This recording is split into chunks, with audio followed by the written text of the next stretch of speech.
very happy to have my next guest join us, a very talented band from the UK, here in San Francisco, in the flesh, Crawlers. Woo! In the flesh this time. Yes, We I want a can't screen believe eating that cereal. you are real in 3D. I can actually touch you. I can, We're just a I can really fist good bump. hologram. We're not just We're a not a hologram, hologram, Yeah. We're industry No. plants from Polydor. We're just animated. Wow, we're going to start off that way. Good start, Harry. You know, rumors are all good over start. the internet Rumors about are industry over. plants, and here you are, Polydor Interscope Records. actually, like, Exclusive. In the B-side States. exclusive. they like made us robots, and like we're so quirky and original that they programmed us to be that way, and that's how we got this far. We're self-aware as well. Indeed. Good start. Just for everybody's Fabulous. edification, Amy, Holly, Harry, and Liv, how are you absorbing the reaction, especially here in the States? Because you've interacted with UK fans, but not in the States. Yeah, I don't think crazy. it's too different from the UK. Like, Except the accent singing back to you. That, Yeah, the that throws accent me is- off every yeah, time in the throws best us way. I think it's more surreal just coming over here and being like, oh, you guys do know who we are. yeah. Like, you guys do know our lyrics. Yeah. Is there a particular lyric that is very evident of an American accent? Take her name out of your mouth. yeah.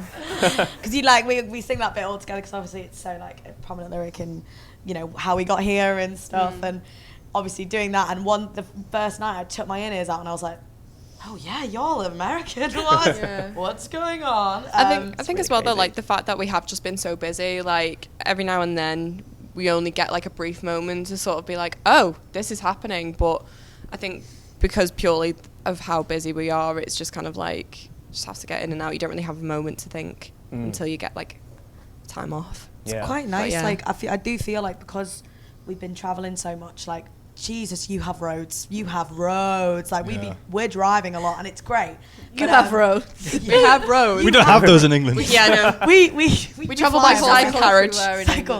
England. Obviously, you just get a lot of time to think, and it's been like, especially the second half of the tour. It's like, wow, we've managed to be able to fly to a completely new country that none of us have been, apart from Harry's been to New York on holiday. Like, we've not even been here before, and people want to come to our gigs, are traveling, some of them up to 12 hours to come to a show and watch us perform. Like, and when you think about it like that, you're like, whoa, I'm in a Chevy right now doing this. Like, So many roads. And I feel like that when you are doing the whole traveling thing, it helps to give you a lot of time to bond. How Yeah. Sleep lives passed out all the time. Yeah, in the how car. has it been? Because I mean, we're all clearly, pretty close. Like, I think.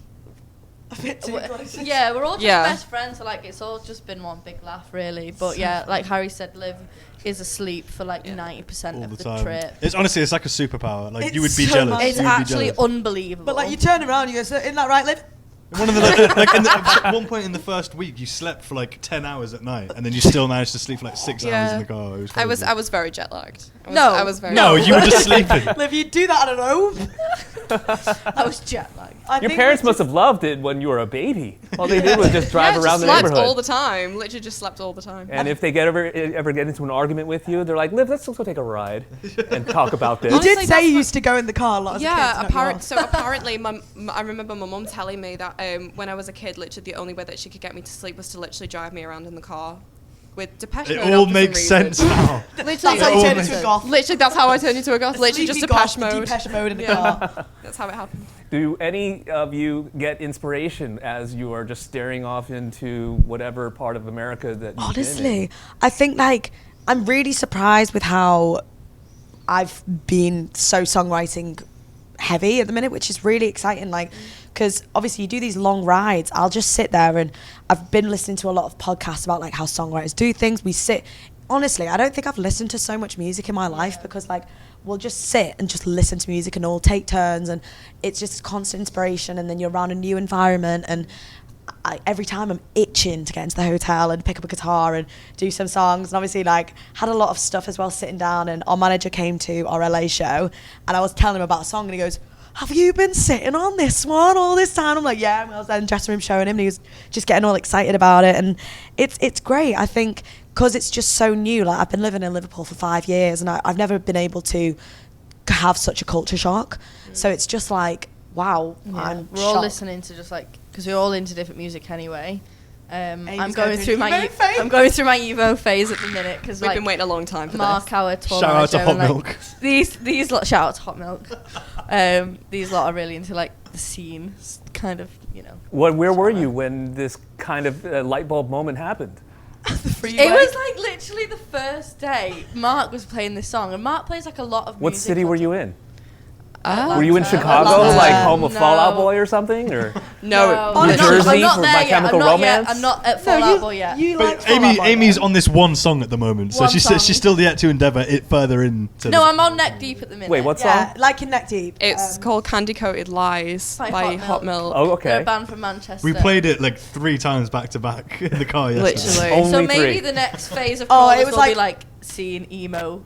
It's just hilarious because I obviously in high school I was a proper emo kid, and then I got to sixth form and I really became a recluse, and then I tried to get into music that would make me feel cool, became a bit of a music snob and not really regressing. And then since this car journey, I've been like putting all the music that made me happy when I was like 15 on, like a lot of Fall Out Boy, a lot of My Chem, a lot of Neck Deep, like the whole journey we've just been putting stuff on, and me and Liv have been looking at each other like Yeah, because I mean, like Amy and I went to high school together, so it's really funny seeing Amy go through this emo phase now that Hol and I would have had 10 years ago.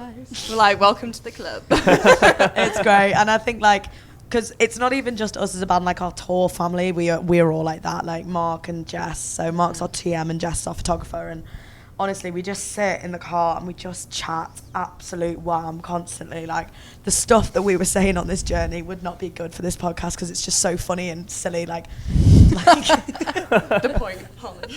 You guys have been releasing things, music, singles here and there, singles. and I feel like this is kind of leading up to something. What can you say, and especially with regards to the latest single? I think what's exciting about our next project is obviously we've not actually got that much music out for what we're doing. We've obviously not got an album yet.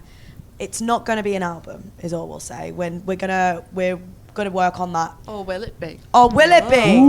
Dun, dun, dun. But obviously this is kind of, once Come Over came out, we had this amazing realization that we hate sticking to genres, and the Crawlers sound will always be the Crawlers sound no matter what direction we go in. We obviously, with like F Me, we very much explored a little bit of a hip hop influence as well as some grunge. Drive had a bit more like of a Sam Fender take. Whereas some songs that we've been making have been like heavy metal inspired, like Tool with like spoken word, whereas some have been like ballady, like really acoustic guitar folk inspired. And I think we've just decided that going genreless makes the most sense for us as a band because we just listen to everything, and we don't get entertained by listening to kind of the same stuff. And we used to be in such a rut before Come Over, and once Come Over went, we were like, well, we can write in any way and we can write anything, like let's do it. And I think it's been so fun, and it's so fun to perform the different genre songs live too, like going from these really aggressive songs to like cuter moments to a bit more like singy. It's been really fun, and obviously because we used to just like do these rock songs, and obviously Come Over was a great catalyst for us putting Do our whatever we branches out. want. Yeah. It's all just like unlocking all different potentials as well. Like we could be the best dance pop songwriters in the world. We just don't know it yet. Well, that's it. We are gonna do like a pure camp gay club tune at some point. Are you? Yeah, it's That's the aim, 100% yeah. happening. After album 1, we're just gonna release this hyperpop tune just for no reason at all. Just, Why not? it's just gonna be there. We need a song for a Drag Race lip sync, so it's Yeah. gonna happen, and it's gonna be great. I can't wait for that. Me I'm neither. looking forward to that. I want Charlie XCX on it. Feature. We're putting it out there. Let's manifest. We're only this. gonna get to do this Speak once. it into existence. That's right. Yeah, Charlie XCX is gonna be on the song. Are there any American artists? You mentioned Phoebe Bridgers and a few others about that might have been or might fit in what you're trying to conceive. I think Phoebe Bridgers definitely took a big inspo. Mitski. I think like some. Obviously, Liv, you'll know more heavier artists from America than I would. Yeah, I mean, for like the last few songs that we've been writing and, you know, plan to release, there's been people like Queens of the Stone Age, like Holly said, Tool. There's always that element of like Foo Fighters and Nirvana sort of at our core anyway, because that's just who we grew up listening to. And then obviously people like Gorillaz and like Lauryn Hill as well have managed to fit in there, which you wouldn't think really. And but also like Fleetwood Mac, I'd say, Yeah. in some of our songs. Like, Definitely. we're huge Fleetwood Mac fans, and it was weird because we wrote one particular song and we don't know where it came from because it's not particularly where we stepped in yet, and it just became quite inspired by that and very much like The Cure as well, which was kind of exciting because it's a lot of songs that we love but we hadn't dipped our toe in just yet. Wow. This is exciting. Is the trumpet still going to remain in these hip-hop Yeah, trap? there's Trumpet. It was obviously on I Can't Drive, but it does have some cool features in some new songs. It's like when we first started using it in the band was with like the first rehearsal. We very much did it because it was like a unique selling point, so we'd get people to come to our gigs like, oh, the weird girl with rainbow hairs brought out a trumpet. I'm going to stay and see what that's about. And it worked. You know, we got those 10 people to stay and watch. And now it's a bit more like, because I'm aware of using it live and how different that is, it's kind of working out how to use it texturally, which is kind of exciting because a lot of music I use is inspired. Like, I've been really into Black Country New Road, how they use horns, Phoebe Bridgers, obviously, and it's kind of experiment with that, with obviously the trumpet knowledge I have, and hopefully in the future, if we keep going, we'll be able to have like live session players and other kind of horn stuff, because Harry used to play sax and we've got him to put a few sax lines in too, which is really exciting. Nice. But yeah, definitely one song with a lot of trumpet features for sure. That's awesome, because whatever, you know, as long as it's not a novelty, and it's not, because you were basically trained in that, right? And you've been playing it forever, so it's a natural fit. Just like Alice in Wonderland bringing out the cello, just like Lizzo with the flute, Yeah, absolutely. right? So saxophone, trumpet, chorus, It's hyper We'll pop, figure it out. mash it all going on together. here. That is Crawlers.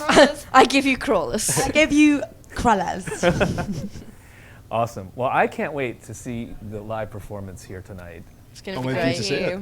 It's going to be so much fun, and San Fran is such a cool city. First gig ever in San Fran. Yeah, we're all really excited. It's such a cool venue as well. Thanks for your time, guys. No, thanks thank so you. much. Thank you. Again. Yeah, it is Crawlers right here on B-Sides.